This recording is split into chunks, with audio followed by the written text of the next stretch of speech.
Bonjour, chef Toué. Bonjour.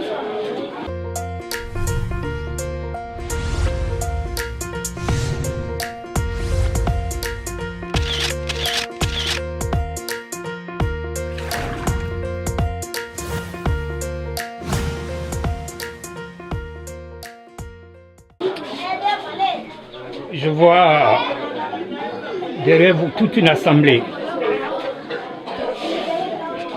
L'Occident voudrait savoir ce que c'est qu'une chefferie traditionnelle en pays ouest. Je te remercie. La chefferie traditionnelle en pays ouest, c'est une chefferie de commandement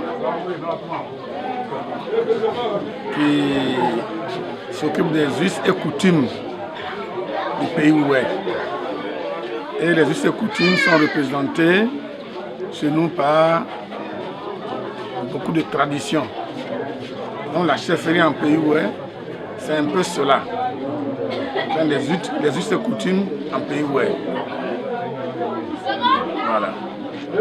Est-ce que la chefferie en pays ouest est, disons, un bras séculaire de l'État de Côte d'Ivoire, un prolongement de l'État?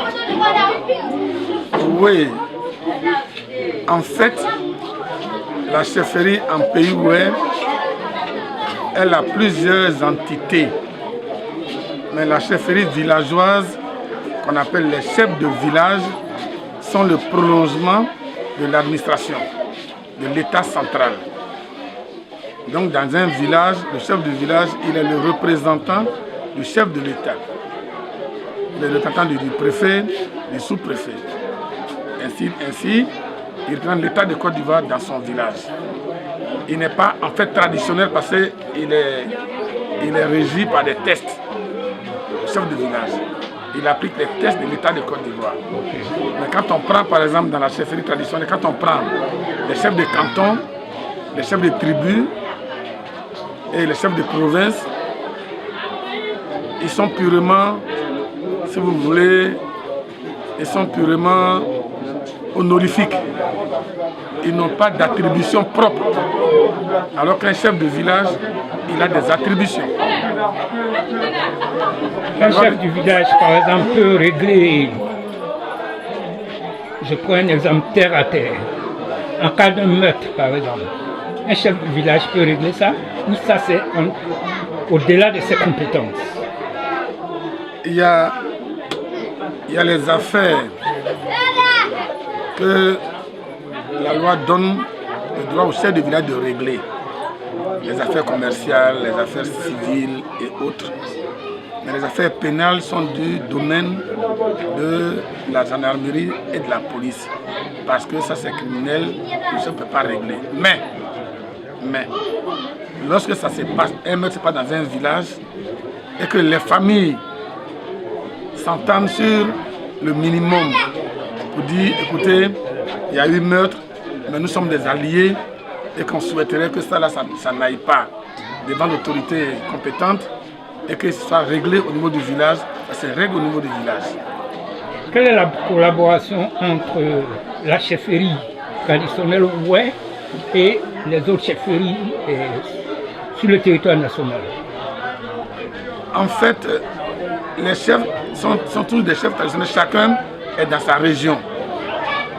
Et c'est pourquoi dans la loi dit que nous sommes désignés suivant les us et coutumes dont on relève. Parce qu'on n'a pas les mêmes coutumes. Chez le ouest, on devient chef de village. On n'est pas chef de village. Chez Lacan, on est chef. Chez le ouest, on devient chef. C'est-à-dire chez nous, la démocratie, elle est née avec le peuple ouest. Il y a un chef ici parmi nous qu'on appelle Mampaya. Où il est? Voici qu'il est là. Dans son village, en 1944, le chef du village a été élu démocratiquement. En 1944, avant l'indépendance de la Côte d'Ivoire, le chef du village a été élu démocratiquement. Et ici, le village Guéwo, où aujourd'hui je suis chef, en 80, avant la démocratie en Côte d'Ivoire qui est venue en 90. En 80, le chef a été désigné démocratiquement. Et le peuple, ouais, on est démocrate par nature. Ok. Alors, donc, on va maintenant essayer de parler des problèmes de ce village avant de rebondir. Et depuis quand, personnellement, vous avez été nommé chef de ce village? Oh, j'ai été nommé chef de village de Guéwo il y a 7 ans. Il y a 7 ans aujourd'hui. Et j'étais encore en fonction. Je suis policier, préfet de police, commissaire divisionnaire à la retraite. Mais avant ma retraite, j'étais déjà chef de village. Et c'est mon oncle qui était chef de village qui a bien voulu que je le sois. Mais comment vous êtes parvenu à faire cette coordination au niveau de toutes les autres autorités? Enfin, je parle des chefs qui aujourd'hui répondent à vos prérogatives. Bon, quand je devenais chef de village, il y avait déjà des collectifs qui existaient. Mais chacun restait chez lui. Donc quand je suis devenu chef de village, c'était mon oncle défunt, Bao Doué, qui était le président du collectif des chefs du canton Zagna. Et à son décès, quand j'ai pris les rênes du pouvoir, ils ont demandé que je sois le président du collectif du Zagna. Et c'est ce que j'ai accepté. Et à mon tour, j'ai demandé que les autres cantons, les présidents des autres cantons puissent venir se réunir, qu'on fasse une union départementale des chefs de village. Ça s'est fait ici à Guéwo. Ils sont tous venus et ils m'ont dit, mais c'est toi qui as eu l'idée, donc c'est toi qui prends les rênes de ce collectif-là, de cette union-là. Et voilà comment je suis devenu le président de l'Union centrale des chefs de village du département de Bangolo. Alors, chef Toé, quelles sont les grandes familles qui constituent ce village de Guéwo? Le village Guéwo est constitué principalement de 5 familles. Il y a les Yadi, il y a les Bledi, il y a les Tawadi, il y a les Koladi et il y a les Zéoudi. Maintenant, il y a une famille qu'on appelle Tiagnine qui est venue après l'arrivée du sous-préfet. On a demandé des regroupements de villages et ils sont venus là. Ils habitent de l'autre côté. Tout à l'heure qu'on va aller, je vais t'indiquer quand on va y aller. Voilà, donc il y a 6 familles qui sont ici aujourd'hui dans ce village. Chef Toé, cette vidéo est internationale. Qu'est-ce que vous pouvez dire par exemple à l'Occident par rapport, si vous avez des besoins, à inviter les Occidentaux ici, qu'est-ce que vous avez à offrir, culturellement, économiquement? Si j'invite des Occidentaux à venir à Guéwo, pas seulement à Guéwo. Guéwo c'est mon village.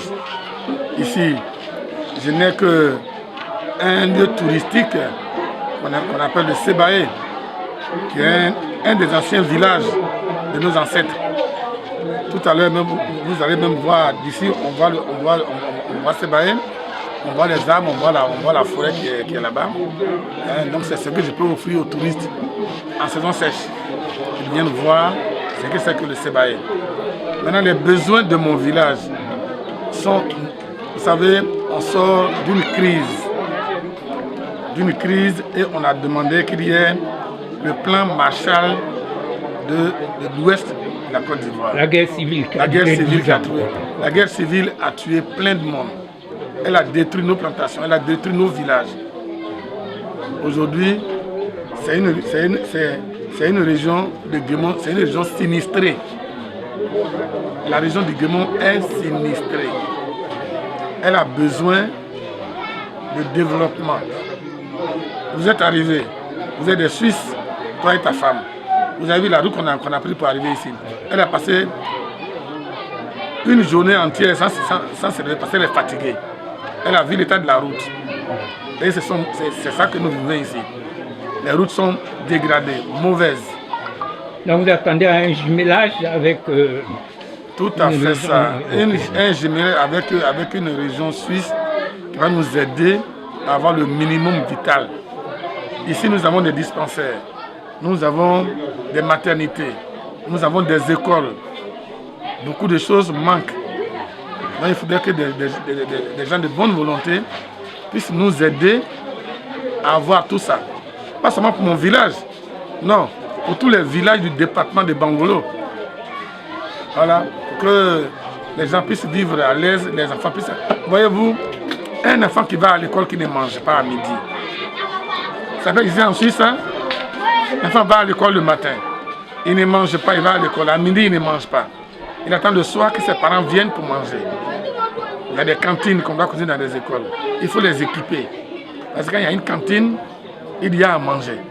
On donne du riz. L'enfant vient à midi, il a au moins un bol de riz à manger. Et ça, c'est important pour qu'il puisse aller à l'école. Sinon, mais il va avec sa maman au campement. Et les écoles maternelles. Chez vous, là-bas, on ne peut pas aller à l'école sans passer par l'école maternelle. C'est pas possible. Hein? D'abord la garderie, ensuite l'école maternelle, ensuite... Bon. Mais chez nous, ici, non. L'enfant va au sein avec sa maman. Elle le porte au dos. Hein? Donc, il nous faut des écoles maternelles pour que l'enfant, au moins, puisse rester au village avec voilà, l'école où il trouve un peu à manger et il est content. Mais s'il a faim, il va pleurer tout le temps, il va suivre sa maman. Voilà un peu... Alors, ce qu'on va faire, on va commencer par là. Chacun de vos collaborateurs vont se présenter et dire le nom du village qu'il représente. Oui, d'accord, ok. On va par la gauche.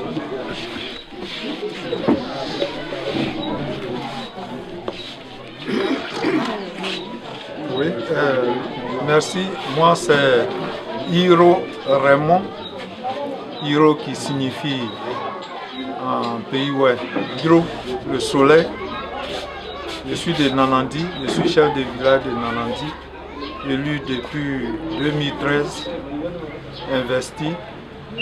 Donc, je viens répondre à l'invitation de mon président du collectif. Merci. À Bangolo. Merci. Oui, je suis Gré Diaya Emmanuel, chef du village de Dieouzon, chef-lieu de sous-préfecture département de Bangolo. Je suis le secrétaire général du collectif du canton Tawake, 14 villages. Je suis en même temps le porte-parole de l'union départementale qui a pour président M. Toé Blaise. Merci. Je suis venu à son invitation, c'est pour cela que vous m'avez trouvé ici. Merci.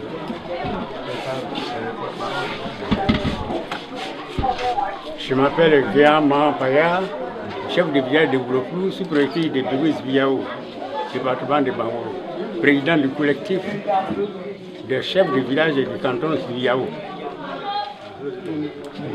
Et ce matin, j'ai eu un coup de fil du président Toué qui m'a dit qu'en tout cas, il y a eu une rencontre à Guégo ce matin. Okay. Donc j'ai pris tout mon temps, j'ai pris toutes les dispositions possibles pour le rejoindre ici. Et c'est pourquoi je suis convié à cette réunion. Moi, c'est Baye Jean, chef de village de Gouenier-Zibiao. Ici, le premier vice-président du collectif des chefs de village du canton Zibiao. Je suis venu, comme mes pères, répondre à l'invitation de notre chef départemental. Monsieur Guy Joseph, chef du village de Douekpe, sous-préfet de Dieouzon, département de Bangolo. C'est hier que le président m'a envoyé un coup de message que demain il y a rencontre à Guégo. C'est pour là que je suis là chez vous.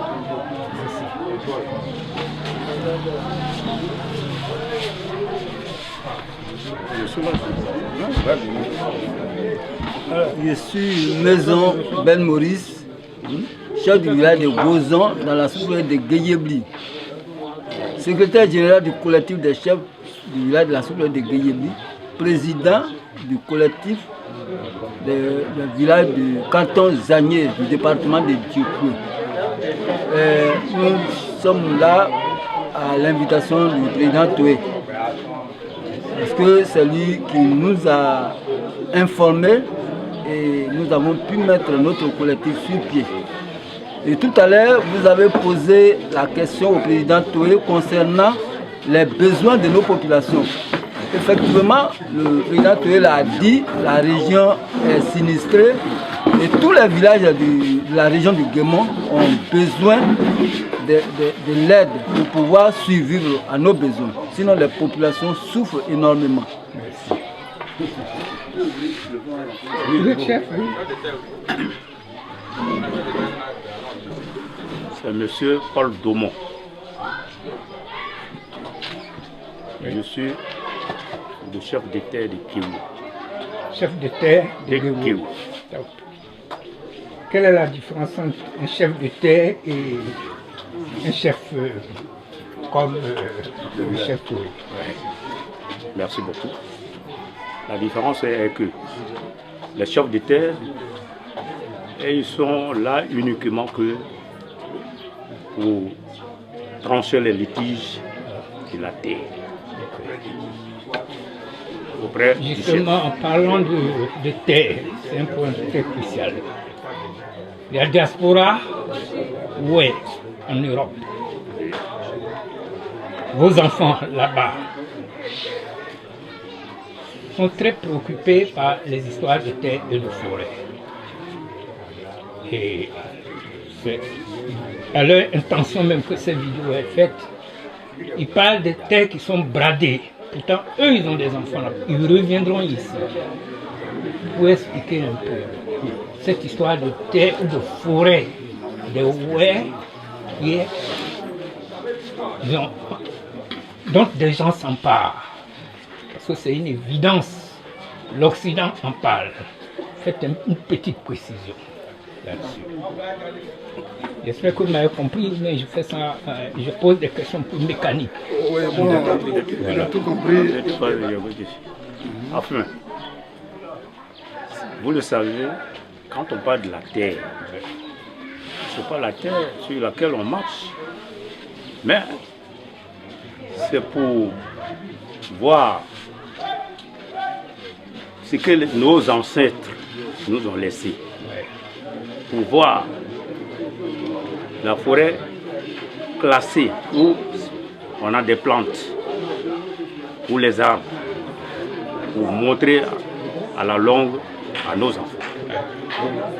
Donc, la terre s'est constituée sur la forêt. Oui. Bon, je voudrais, sur le plan des terres, apporter une précision.